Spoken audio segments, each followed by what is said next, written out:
Assalamualaikum warahmatullahi wabarakatuh. Waalaikumsalam warahmatullahi wabarakatuh. Selamat sore Pak. Sore. Kenalkan, di sini saya Eldaris Fauzan. Saya dari Prodi Sejarah Peradaban Islam semester 5. Dan di sini saya sudah bersama Pak Dr. Wahyu Riana. Selamat sore Pak. Ya, selamat sore. Jadi dalam video ini itu saya membuat tugas untuk ujian tengah semester terkait dengan mata kuliah Sejarah Pemikiran Modern dalam Islam yang diampu oleh Ibu Ustadzun Hasanah. Dan dalam tugas kali ini yaitu tentang mewawancarai seorang dosen atau tokoh agama berkaitan tentang suatu topik yang sudah ditentukan. Dan dalam kali ini saya mengambil topik tentang moderasi beragama, dan kita akan berbincang sedikit atau kurang lebih banyak lah dengan Pak Dr. Wahyu Riana, emang yang selaku dosen dan pengajar kebetulan juga pengajar di prodi saya sendiri, yaitu Prodi Sejarah Peradaban Islam, dan selaku dosen saya sendiri. Oke, Pak, bisa langsung kita mulai ya Pak? Boleh, silakan. Untuk pertanyaan pertama itu terkait dengan moderasi beragama, dan menurut Bapak apa sih Pak moderasi beragama itu? Ya, moderasi beragama itu cara pandang untuk beragama yang moderat. Jadi cara pandang kita bagaimana cara beragama yang moderat. Moderat itu kan tidak bersifat ke kanan-kananan atau tidak bersifat ke kiri-kirian, tidak ekstrim gitu. Jadi moderat itu santai gitu, atau menjunjung tinggi nilai-nilai Islam yang rahmatan lil alamin. Nah, itu konteks moderasi beragama itu adalah cara pandang bagaimana kita beragama itu dengan cara yang moderat, seperti itu. Berarti nggak terlalu yang fanatik begitu Pak ya, kalau moderat itu? Kalau dalam dimensi beragama, saya misalkan seorang muslim harus fanatik dengan agama saya, tetapi dalam hubungan kemanusiaan ya kita dengan umat beragama lain tetap harus menjunjung tinggi nilai-nilai kemanusiaan. Jadi moderat itu ya santai gitu. Kita membingkai agama itu dengan rasa cinta damai, kemudian toleransi, kemudian juga menjiwai dengan cara berislam itu dengan riang gembira, berislam itu dengan rahmatan lil alamin, memberi damai pada setiap orang, baik umat Islam itu sendiri ataupun ya yang beragama lain gitu. Baik Pak. Kemudian untuk yang kedua terkait dengan penjelasan Bapak tadi, berhubung kita kan tinggal di dalam negara Kesatuan Republik Indonesia ya Pak ya, dan di dalam sini juga terdapat banyak kebinekaan atau keragaman gitu juga, terutama dalam hal agama. Terdapat 6 agama, bahkan kemarin kalau nggak salah baru diresmikan satu agama baru sehingga ada 7. Nah, menurut Bapak juga ketika dalam moderasi beragama itu bisa menjadi suatu perkat atau pemersatu bangsa begitu nggak Pak, bagi kehidupan bermasyarakat? Ya, pemahaman terhadap moderasi beragama bisa dijadikan sebagai lem perekat, bahasa kiasan bahwa para founding father atau pendiri bangsa dulu yaitu Bhinneka Tunggal Ika dalam dimensi beragamanya gitu. Jadi kita itu dalam melakukan moderasi beragama sesungguhnya membingkai bagaimana perbedaan yang ada, khususnya dalam menjalankan kepercayaan masing-masing. Tentu diakui Undang-Undang Dasar dan masing-masing antar umat beragama saling menghargai dan menghormati. Kita memberikan hak penuh pada umat beragama lain, misalkan umat Hindu, Buddha, ataupun Islam, ataupun agama Konghucu, agama Sikh, dengan memberikan kesempatan mereka beribadah dengan nyaman, dengan damai, tidak diganggu. Itu merupakan bentuk toleransi beragama dan moderasi beragama gitu. Jadi saya kira dalam nilai-nilai religiositas atau nilai-nilai beragama penting kiranya menanamkan dasar moderasi beragama gitu. Jadi moderasi beragama itu tidak hanya membincangkan berkaitan dengan moderasi beragama atau berkaitan dengan ranah-ranah ibadah saja, tetapi juga berkaitan dengan ranah kemanusiaan. Misalkan ranah kemanusiaan antar umat beragama itu, misalkan umat Islam dengan agama Katolik atau agama Protestan membangun jembatan untuk penyeberangan anak-anak sekolah yang terpencil dari pulau nyebrang ke daerah lain karena sekolahnya itu harus nyebrang misalkan. Kita buat jembatan bareng-bareng. Itu juga bagian dari moderasi beragama saya kira. Jadi ranah kemanusiaan itu siapapun memiliki nilai-nilai kemanusiaan. Saya ingat pesan Kiai Haji Abdurrahman Wahid itu bahwa apabila kau berbuat baik kepada sesama manusia, orang lain itu tidak akan bertanya agamamu apa gitu. Jadi ini pesan penting nilai kemanusiaannya di situ. Semakin tinggi nilai pendidikan seseorang, maka semakin tinggi pula nilai jiwa kemanusiaannya. Jadi kalau misalkan seorang berpendidikan tinggi itu ditandai dengan sikap toleransi yang sangat tinggi pula gitu. Kayak gitu. Berarti memang toleransi itu bisa menjadi hal yang paling penting ketika kita bermasyarakat begitu Pak ya? Iya ya, sangat penting sekali gitu. Apalagi di Indonesia karena beragam bukan saja agama tetapi suku, budaya kan. Ini kan beragam gitu. Ya. Di Lampung saja banyak beragam juga, bukan hedonis tapi heterogen gitu. Jadi berbagai macam. Ada suku Sunda, suku Jawa, suku Melayu, Batak, kemudian juga Semendo. Banyak sekali di Lampung aja, jangan jauh-jauh se-Indonesia itu cakupannya terlalu luas. Di Provinsi Lampung kan banyak. Artinya banyak perbedaan dari suku, ras, bahasa, budaya juga beda-beda kan. Ya.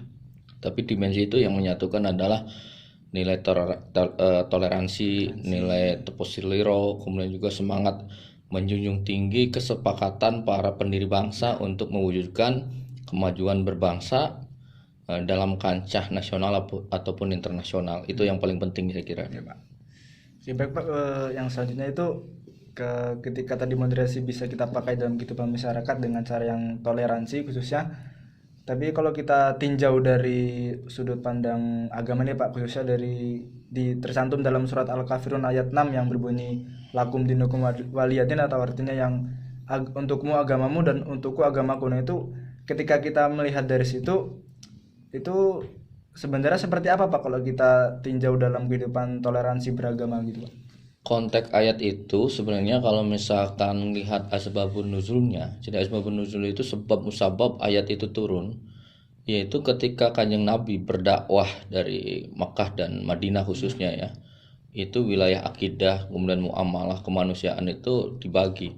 Misalnya di Makkah ini akidahnya dulu digeder, setelah akidah ketika hijrah ke Madinah ini ranah kemanusiaan, muamalah, fikih dan seterusnya itu semua ada di Madinah. Nah, penggabungan antara ideologi akidah, teologi, kemudian juga ranah kemanusiaan ini mewujudkan 23 tahun lamanya Kanjeng Nabi ini berdakwah, memberikan stimulus kepada seluruh umat manusia, khususnya di Jazirah Arab dan umumnya seluruh manusia sedunia itu untuk memberikan keyakinan beragama Islam yang rahmatan lil alamin. Nah, konsep ini sebenarnya dari awal Nabi Muhammad dapat SK ditunjuk langsung di Gua Hira oleh Allah dengan mendapatkan wahyu.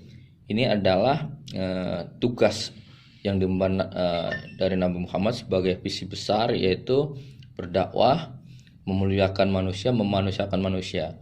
Cuman orang itu ketika berbuat baik tidak semua manusia itu suka, ada juga yang nggak suka gitu. Kenapa mereka bisa nggak suka? Salah satunya karena keyakinan dari nenek moyang mereka itu, khususnya misalkan masyarakat Arab, menganggap bahwa keyakinan beragama nenek moyang mereka terganggu atau terusik dengan datangnya ajaran Islam yang dibawa Nabi Muhammad. Maka ketika banyaknya orang yang masuk Islam, khususnya misalkan sahabakul awalun atau para sahabat-sahabat yang awal-awal masuk Islam, termasuk Abu Bakar, Utsman, kemudian juga Bilal, lihat itu sebegitu antusiasnya orang-orang masuk Islam. Akhirnya orang-orang Quraisy yang belum masuk Islam itu deal-dealan dengan Kanjeng Nabi itu.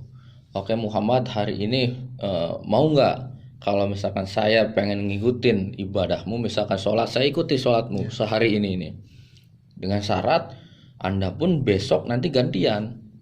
Anda nanti malah menyembah berhala-berhala Lata, Uzza, Manal, Hubal dan seterusnya. Mau nggak kayak gitu? Kalau mau ya oke, saya bisa masuk Islam. Maka keluarlah konsep ayat itu, yaitu lakum dinukum waliyatim, untukmu agamamu ya untukku agamaku. Nah dari dimensi ini bahwa saya mencatat kita harus berkeras diri untuk kita sendiri. Misalkan dalam beribadah, ya kita harus keras terhadap diri sendiri. Nah, dalam mengajak orang lain ya harus berlemah lembut. Jangan dibalik, ini keras kepada orang lain, kita sendiri menjadi lemah terkait ibadah itu. Nah, oke, berarti berkaitan dengan tadi, berarti sejak zaman Nabi pun, ketika Nabi sudah ibaratnya seperti turun ke Mekah dan melakukan hijrah ke Madinah, itu Nabi sudah menunjukkan bahwa kehidupan moderasi beragama itu memang penting gitu Pak ya, untuk kehidupan bermasyarakat itu Pak. Iya, sangat penting. Kalimat atau kata moderasi beragama zaman Nabi itu nggak ketemu gitu bahasanya itu. Cuma dengan konsep Islam wasaton, kemudian Islam rahmatan lil alamin, makna lain dari itu semua ya sebenarnya moderasi beragama itu sendiri. Artinya moderasi beragama kan konsep yang didesain Kementerian Agama, khususnya masa kepemimpinan Gus Yakut ini atau Gus Menteri ini sebagai Menteri Agama, mendesain ketika Indonesia pasca reformasi sampai dekade tahun 2000 sampai sekarang lah, banyak catatan-catatan ataupun data-data sejarah lah, ataupun data-data peristiwa misalkan kayak pengoboman kemarin di Makassar, kemudian misalkan kayak ASN ada juga walaupun tidak banyak yang terpapar radikalisme termasuk di kubu militer, itu mengindikasi ya kita harus membingkai suatu solusi untuk memberikan jawaban atas semua permasalahan berbangsa dengan konsep moderasi beragama gitu. Jadi moderasi beragama sebenarnya visi besar yang dulu sempat diestafetkan dari zaman nubuah kenabian, dari zaman para filsuf juga termasuk memberikan kontribusi terhadap rasa damai dalam berkehidupan kemanusiaan. Saya ingat pesan Sayyidina Ali itu. Jadi kalau misalkan Anda itu bukan saudara seiman, maka orang non muslim itu sesungguhnya saudara kemanusiaan gitu. Jadi kalau misalkan Anda punya teman Anda ini bukan orang muslim, non muslim katakan seperti itu, dia itu tetap saudara kita, walaupun bukan saudara seiman tetapi saudara ya, kemanusiaan dalam hal kemanusiaan. Dalam kata lain, misalkan kata Abdurrahman Wahid itu, kata Gus Dur, Kiai Haji Abdurrahman Wahid, bahwa nilai inti dari seluruh perjalanan politik, bermain politik, ikut aktif di partai politik, selebihnya itu adalah ibadah kemanusiaan. Jadi yang lebih tinggi dari politik itu kemanusiaan. Nah, poin inti moderasi beragama, bagaimana agama ini menjadi sesuatu yang penyolusi atau memberi kontribusi sebagai solusi agama itu sebagai pembebas agar umat manusia pada umumnya itu mewujudkan rasa damai. Agama Islam itu ya agama pembebas, agama membingkai perlawanan untuk merdeka bagi negara-negara yang dianggap belum merdeka. Artinya berislam itu harus dengan riang gembira gitu. Kita itu berislam itu jangan jadi beban, tapi Islam itu memberi solusi terhadap semua pola kehidupan kita. Pengen belajar, ada konsep tolabul ilmi kan.